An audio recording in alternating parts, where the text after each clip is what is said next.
Rus şehit anası!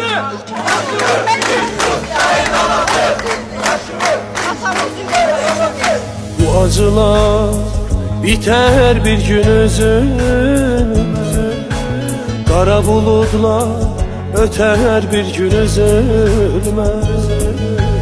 Anaların alıp xeyir duası, biz alarıq şehitlerin qisası. Oğlum şehit oldu, anacan üzüne qolsun. Sətində olsa de ki, vətən sağ olsun. Oğlum şehit oldu, anacan üzün ağ olsun. Çətində olsa de ki, vətən sağ olsun. Hamımızın anasan, şehit anası. Belə ağlama, ağlama, ağlama şehit anası.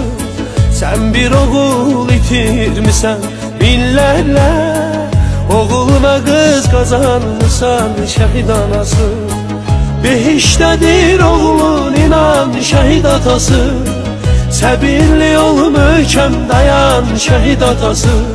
Sen bir evlad itirmişsen minlerle, oğluna kız kazanmışsan şehit atası.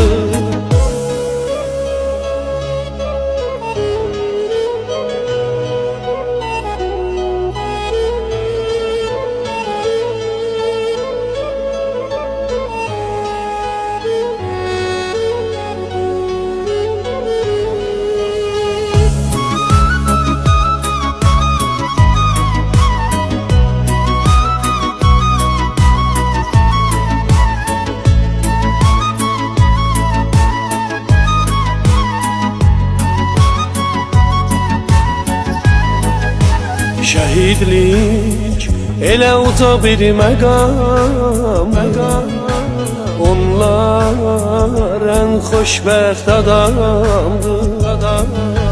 Qanıyla vətən yazır igidlər, qovuşur uca Allaha şəhidlər. Oğlum şehit oldu, anacan üzüne qolsun.